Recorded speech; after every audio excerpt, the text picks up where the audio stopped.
Les marchés avec CMC Markets, trading de CFD sur action, Forex et indices. Salut, c'est Trado, voilà la vidéo de mise à jour pour l'indice parisien. Alors on va commencer par le coin des fondamentaux et là, eh bien, c'est plutôt bien pour les États-Unis et c'est plutôt mauvais pour l'Europe. Alors aux États-Unis, et c'est ça qui nous a sauvés quand même aujourd'hui, les stats montrent à la fois une baisse des inscriptions au chômage et l'indice de la Fed de Philadelphie met en lumière une amélioration singulière, significative de l'activité dans la zone concernée. Et le dernier rapport du FOMC montre, et ça par contre c'est pas très bien pour les investisseurs, qu'on pourrait assister à un durcissement du ton de la Fed, puisque certains à la Banque centrale américaine pensent que le moment est venu de donner un tour de vis.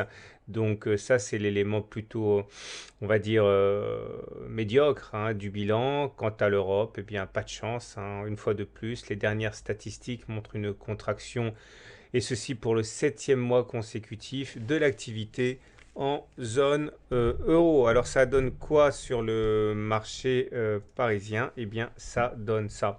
Alors on va commencer par le bilan d'hier. Alors j'avais expliqué hier que nous avions dessiné une turtle soup ici. Alors j'ai eu pas mal de mails me disant qu'ils ne comprenaient pas comment ça fonctionne, le turtle soup. En fait, c'est assez facile et compliqué à la fois. L'idée, c'est qu'il faut que vous compreniez qu'on a fait un plus haut de 20 séances. Là, c'était le précédent plus haut, là, c'était le nouveau plus haut d'hier. Mais malheureusement, on n'a pas réussi à tenir la distance et on clôture en dessous du précédent plus haut. Et ça s'appelle un turtle soup, et j'avais dit qu'il faut faire gaffe parce que c'est un signal qui est généralement annonciateur de baisse, et l'attaque a été de toute beauté. Et ce qui est intéressant, c'est qu'on est même allé chercher les 4202, et heureusement on a préservé le seuil psychologique des 4200. Il est vrai aidé par tout le système Ishimoku qui s'est mis en travers, à savoir le nuage qui est un support quand même très important, et la Tenkan.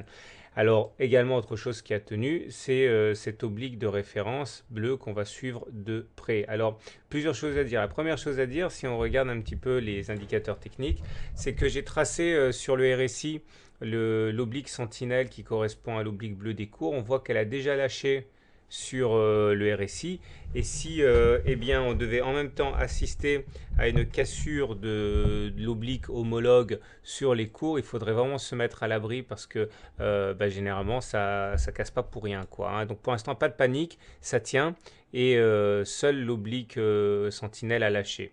J'aimerais également attirer l'attention sur quelque chose que j'aime pas trop là, c'est le fait que le CCI repasse en dessous de la zone des 100. Ça généralement c'est un signal qui est annonciateur de baisse, et il ne faudrait pas éluder ce nouveau signal qui n'est pas très favorable à l'indice parisien. Dernière chose qui mérite d'être signalée, c'est toujours l'existence de cette divergence baissière sur le stochastique, puisque vous voyez bien, on a fait des plus hauts sur le cours, notamment entre les deux points qui constituent le turtle soup, mais on n'a pas fait de plus haut sur le stochastique.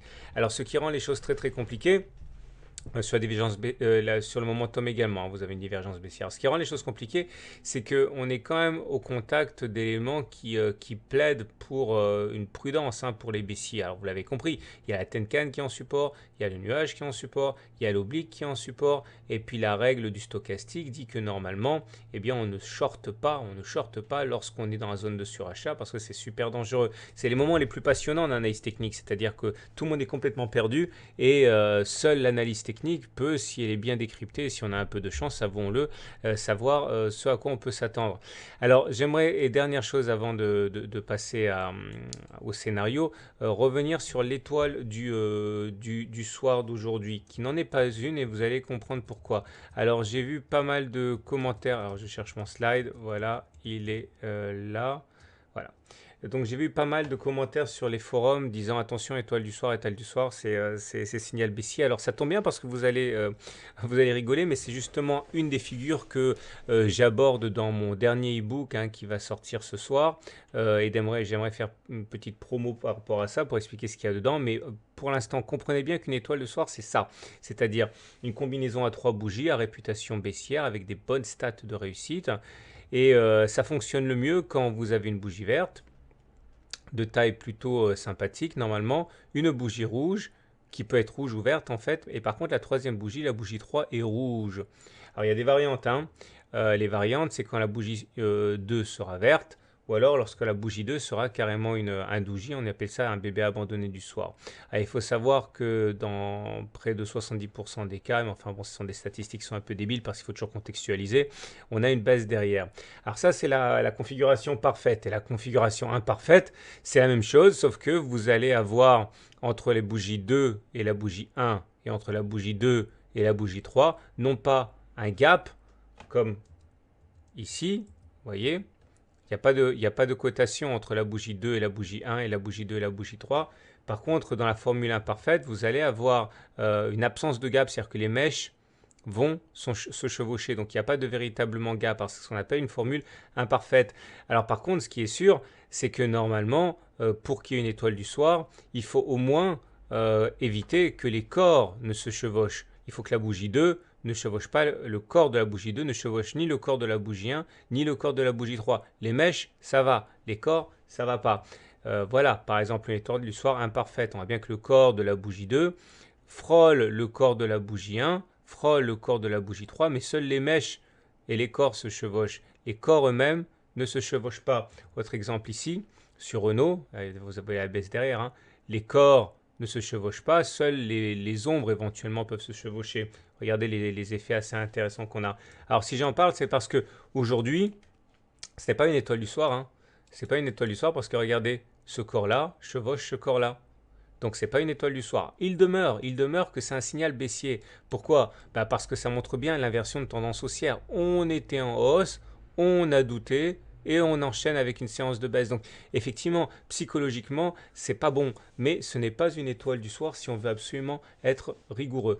Alors du coup, on se retrouve avec une situation très compliquée. Je suis désolé, les vidéos sont assez longues en ce moment, mais ça qui est intéressant, c'est quand tout s'enchevêtre, c'est que regardez, on a ce nuage Ishimoku, et on sait très bien que lorsque l'on fait une clôture, voire même deux clôtures au-dessus du nuage, on passe en tendance haussière. Donc là, théoriquement, ça veut dire qu'on est en tendance haussière demain. Donc vous voyez, il y a énormément de choses qui viennent se contredire.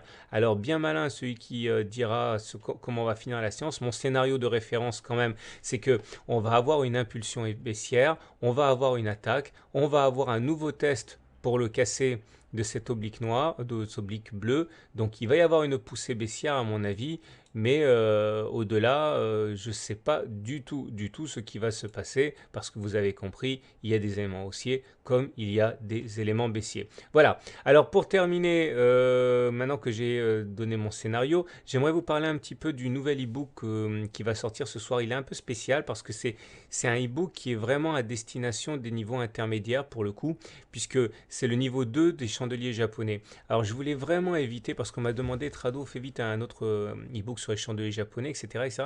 Mais je voulais pas basculer dans voilà, le dictionnaire avec si vous avez cette bougie, ça donne ça, si vous avez cette bougie, ça donne ça. Parce qu'en fait, c'est pas comme ça que ça fonctionne les chandeliers japonais. C'est beaucoup plus subtil que ça.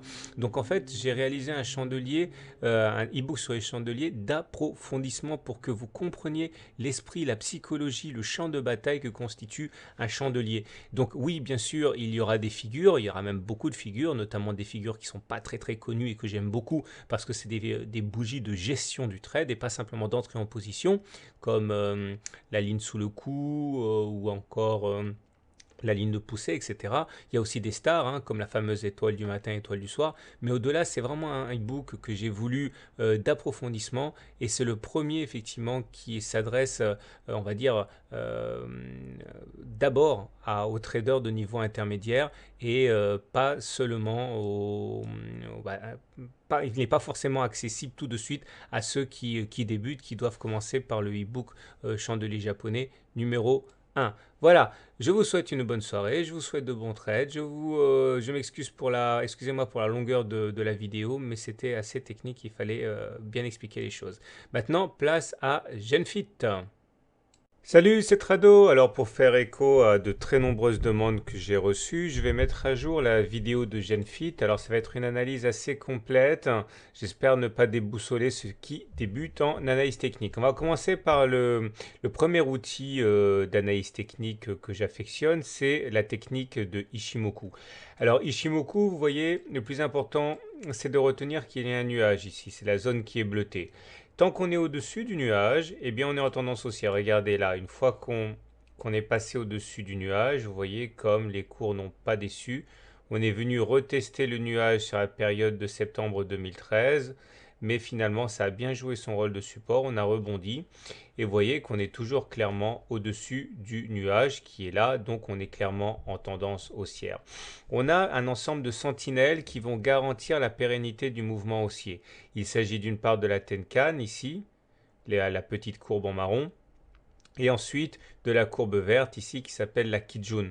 Et comme vous pouvez le voir, quand c'est pas l'une, c'est l'autre des courbes qui ralentit la baisse. Alors pour l'instant, on voit que la Tenkan a lâché, ce qui nous amène à compter sur la Kijun ici pour jouer le rôle d'amortisseur. La dernière fois que ça s'est passé, c'était là, et comme vous pouvez le voir, hein, on a, même si au plus bas on est allé chercher les 30 euros, finalement on a rebondi, on n'a pas clôturé en dessous de la Kijun, elle a bien joué son rôle de support, donc nous avons ici un support important vers 34 euros avec la Kijun. Et de toute manière, même si on devait la casser, tant qu'on se maintiendra au-dessus du nuage Ishimoku là, c'est-à-dire au-dessus des 23, vous voyez ça laisse de la marge, on sera en tendance haussière. Exit maintenant Ishimoku, parlons d'un autre outil. La moyenne mobile à 20 séances, 20 semaines. Ici en unité de temps hebdomadaire, hein, chaque bougie correspond à une semaine de cotation. Donc on peut le voir, la moyenne mobile à 20 mois, à 20 semaines, pardon, a tendance à jouer un rôle de support. Ça a été le cas ici, là. Ok, on considère qu'une seule cassure n'est pas significative, hein, il en faut deux hein, de suite pour valider une cassure de la moyenne mobile à 20 semaines.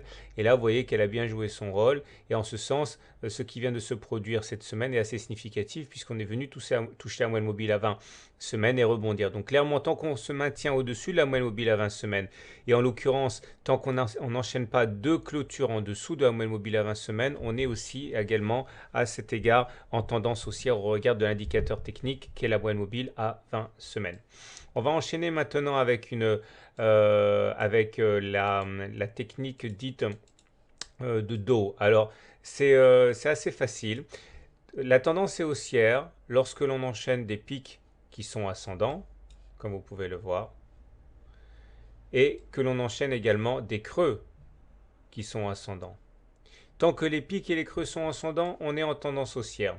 Le danger viendrait d'une situation où on enchaînerait non plus des pics et des creux ascendants, mais des pics et des creux descendants. Donc si vous comprenez bien ce que cela veut dire, voici le précédent creux, voici le précédent pic. Si on devait casser les 30,9 euros, les 30,9 euros, c'est-à-dire inscrire des creux qui deviendraient descendants, là, on mettrait singulièrement en danger la tendance haussière qui est en cours. Donc, il faudra impérativement surveiller en cas d'attaque baissière le fait qu'il ne faille pas casser les 30,9 euros ici, parce que là, on se mettrait effectivement en tendance baissière, mais vous voyez, il y a de la marge. J'aimerais maintenant parler des indicateurs techniques qui sont très significatifs et ça va nous intéresser pour plusieurs raisons. Tout d'abord, le RSI ne va pas vraiment nous intéresser. Ce qui va nous intéresser, c'est ce qu'il y a de neuf.